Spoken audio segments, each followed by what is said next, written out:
Zack Moss last year in Indianapolis, 183 rush attempts, 794 yards, 5 rushing touchdowns, had an additional 27 receptions on 37 targets for 192 through the air and 2 touchdowns. Thoughts on Zack Moss? I think this is about where Zack Moss ends up, right? We're talking RB25, so fringe RB2 territory. I think this is fair value for Zack Moss. Like, I don't think he's going to be as productive as what Joe Mixon was.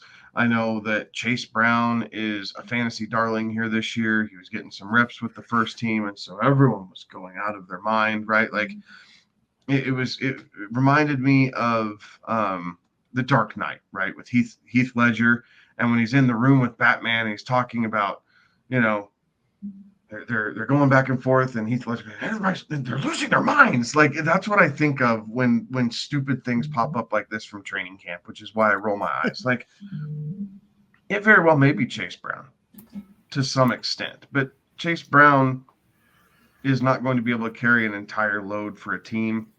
And typically the Bengals kind of latch on to one running back. That's what we've seen out of them, even with drafting Chase Brown. And you had Samaje behind Joe Mixon there for a couple years and everything. And they really stuck with Joe.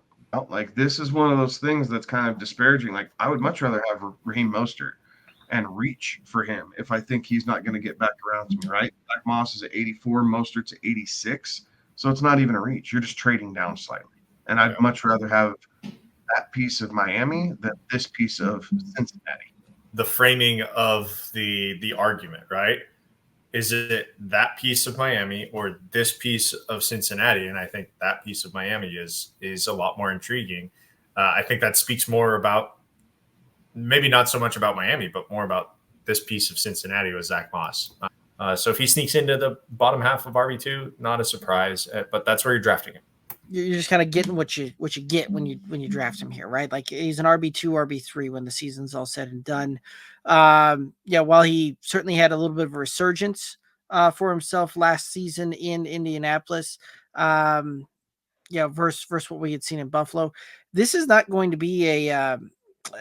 I don't think that when we see this thing all the way kind of through, when this thing's all said and done, right? Like, Joe Mixon was last few seasons RB1 at a worst case scenario, and several seasons with a top 5 type of finish. Like, that's not where we're going to see Zack Moss get into. And even if they do latch on to one of these running backs here, and that's kind of the primary guy, and the other guy comes in to do some relief work and pass catching work.